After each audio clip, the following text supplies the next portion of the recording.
नमस्कार, आप देख रहे हैं इंडिया न्यूज हरियाणा में, आपके साथ तरन्नुम जहां शेख। बुलेटिन की शुरुआत इस वक्त की बड़ी खबर से। इस वक्त की बड़ी खबर आपकी टीवी स्क्रीन पर। तो ये बड़ी खबर आप तक हम पहुंचा रहे हैं। पंचकुला से सरकारी नौकरी के नाम पर बड़ा फर्जीवाड़ा सामने आया है। तो पंचकुला से ये बड़ी खबर, विजिलेंस स्टेट ब्यूरो की जांच में ये बड़ा खुलासा हुआ है। तो ये बड़ी खबर आप तक पहुंचा रहे हैं। जुडिशियल एग्जीक्यूटिव पेपर पर खड़े अब सवाल हुए हैं। अन्य भर्ती में 11 कैंडिडेट से लिए गए पैसे। तो एचपीएससी के बड़े अधिकारी से 5 घंटे पूछताछ हुई है यहाँ पर। तो बड़ा फर्जीवाड़ा सामने आया है। लगातार आप तक ये बड़ी खबर हम पहुंचा रहे हैं पंचकुला से, जहां पर सरकारी नौकरी के नाम पर बड़ा फर्जीवाड़ा सामने आया। आपको बता दें कि विजिलेंस स्टेट ब्यूरो की जांच में ये बड़ा और अहम खुलासा हुआ है। जुडिशियल एग्जीक्यूटिव पेपर पर खड़े हुए अब कई सवाल। तो ऐसे में अन्य भर्ती में 11 कैंडिडेट से पैसे लिए गए थे और ये बड़ा फर्जीवाड़ा सामने आया है। एचपीएससी के कई बड़े अधिकारियों से पूछताछ हुई है। आपको बता दें कि ये पूछताछ 5 घंटे तक चली है। तो पंचकुला से ये लगातार बड़ी खबर आपकी टीवी स्क्रीन पर बनी हुई है। सरकारी नौकरी के नाम पर फर्जीवाड़ा हुआ है।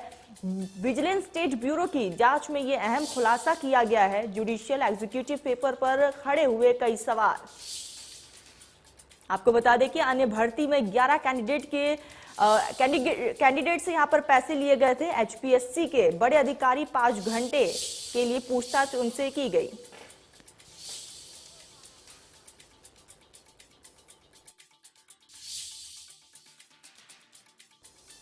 इस खबर पर अधिक जानकारी के साथ हमारे साथ अमित जुड़ चुके हैं फोन लाइन पर। अमित, सरकारी नौकरी के नाम पर ये बड़ा फर्जीवाड़ा सामने आया है। अधिकारियों से यहाँ पर 5 घंटे पूछताछ भी हुई है। फिलहाल क्या कुछ अपडेट आपके पास? तरन्नुम, देखिए सबसे बड़ा सवाल तो ये खड़ा हो रहा है कि हाल ही में हरियाणा सरकार की ओर से स्टेट जुडिशियल एग्जीक्यूटिव के एक एग्जाम करवाया गया था, जिसका अभी तक रिजल्ट भी नहीं आया है जी। स्टेट विजिलेंस ब्यूरो की टीम को कहीं ना कहीं ये सबूत मिले हैं कि अनिल नागर या फिर हरियाणा पब्लिक सर्विस कमीशन के लिए जो एजेंसी पेपर कंडक्ट करती थी, पेपर की चेकिंग करवाती थी, उसके बाद नंबर बनाती थी, वो उस एजेंसी और अनिल नागर की मिली भगत सामने आई है। ये दोनों मिलकर ही इस पेपर को भी करवा रहे थे। ऐसे में जो हरियाणा के हजारों युवा हैं जिन्होंने हाल ही में इस एग्जाम को दिया है, उनका भविष्य भी अब अगर में नजर में आ रहा है। सूत्रों की माने तो सरकार इस एग्जाम को कैंसिल भी कर सकती है, क्योंकि ऐसे सबूत मिले हैं कि कुछ कैंडिडेट्स के साथ इनकी सांठगांठ की गई है। इसके अलावा 3 अन्य भर्तियां हैं जिन्हें लेकर सवाल खड़ा हुआ है। 11 ऐसे कैंडिडेट मिले हैं जो अलग अलग भर्तियों के अंदर बिठाए गए थे, उनसे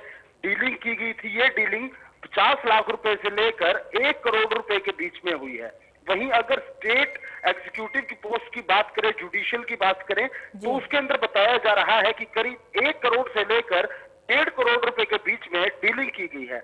हाल ही में जब अनिल नागर के घर पर स्टेट विजिलेंस की टीम ने रेड की थी, वहां पर जांच की, तो उनके घर से 50 लाख रुपए की प्रॉपर्टी के डॉक्यूमेंट बरामद हुए हैं।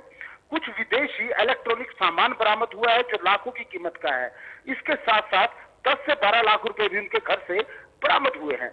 ऐसे में एक एचसीएस अधिकारी के घर पर इस तरह की रकम का मिलना और इतनी जमीन के डॉक्यूमेंट्स का मिलना अपने आप में बड़ी बात है। अनिल नागर के फोन की जो डिटेल है वो एजेंसी के जो कर्मचारी हैं और अधिकारी हैं उनसे लगातार मिलती हुई नजर आ रही है। अब उनके जो सोशल मीडिया अकाउंट है, या ये यूं कहें कि जो व्हाट्सएप अकाउंट है, उनको चेक किया जा रहा है, क्योंकि स्टेट विजिलेंस ब्यूरो की टीम को लगता है कि ज्यादातर कॉल को व्हाट्सएप पर किया जाता है ताकि वो ट्रेस ना हो सके। ऐसे में अब अनिल नागर को 4 दिन के पुलिस रिमांड पर लेकर उनसे पूछताछ की जा रही है। स्टेट विजिलेंस ब्यूरो की टीम ने खास तौर पर जज के सामने दावा किया कि उन्हें हरियाणा के कई जिलों के अंदर लेकर जाना है। ये नेक्सस पूरे हरियाणा के अंदर फैला हुआ है। एजेंसी के जो कर्मचारी हैं, अधिकारी हैं, वो कैंडिडेट से बात करते थे, उसके बाद ठीक अमित, यहाँ पर नेटवर्क पूरे हरियाणा में फैला हुआ है। अमित, यहाँ पर आपसे ये भी जानकारी लेंगे, एचपीएससी के तमाम बड़े अधिकारियों से यहाँ पर पूछताछ हुई है। पूछताछ में क्या कुछ अहम खुलासे हुए? अंदर खाने की कुछ खबरें आपके पास, या फिर और भी अधिकारियों के नाम क्या सामने आए हैं?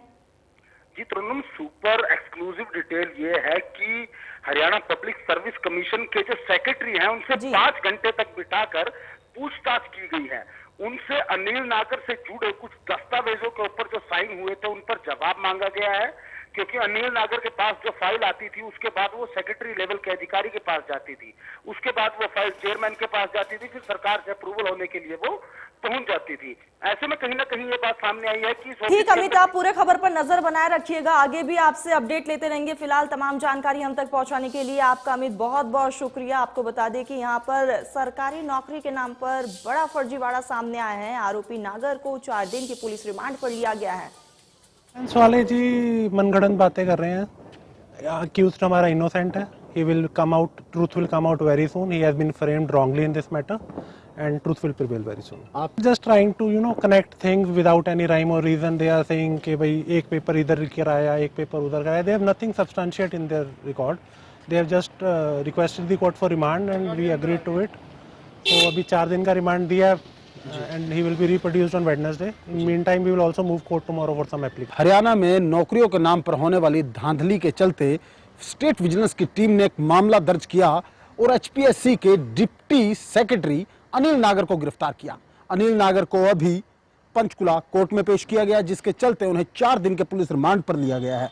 अभी विजिलेंस की टीम अनिल नागर को लेकर निकली है, जिसमें बताया गया है कि हरियाणा के कई जिलों में रेड करनी है, उनके घर की तलाशी करनी है। इसके साथ साथ जिस एजेंसी के साथ कॉन्ट्रैक्ट किया गया था उसके भी कई अधिकारी और कर्मचारियों से पूछताछ की जा सकती है। वहीं इस मामले में इंडिया न्यूज के पास सुपर एक्सक्लूसिव जानकारी ये है कि अभी हाल ही में एक जुडिशियल एग्जीक्यूटिव का पेपर हुआ था, जिसमें भी धांधली का मामला सामने आया है।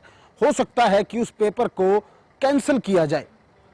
स्टेट विजिलेंस की टीम को सबूत मिले हैं कि अनिल नागर उस एजेंसी की तरफ से मिलीभगत करके कुछ कैंडिडेट्स को लाभ पहुंचाया गया है, जिसके चलते करोड़ों रुपए का लेन देन किया गया।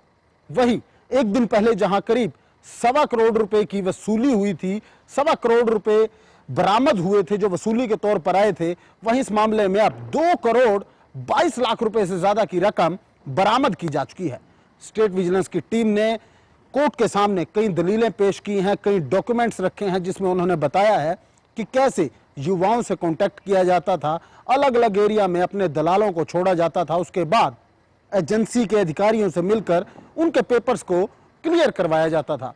यानी जो लोग, जो युवा असल में ईमानदारी से पेपर की तैयारी करते हैं, असल में ईमानदारी से अपने रोजगार की तलाश करते हैं, उनके साथ बड़ा खिलवाड़ किया गया। ऐसे में एक अन्य पेपर के अंदर 11 कैंडिडेट को भी लाभ पहुंचाने का मामला सामने आया है।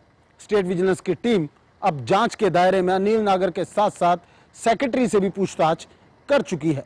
ऐसे में अब देखना यह होगा कि इस पूरे मामले में किन किन अधिकारियों पर गाज गिरती है और क्या क्या खुलासे हो पाते हैं। कैमरामैन कपिल नागपाल के साथ अमित शर्मा, इंडिया।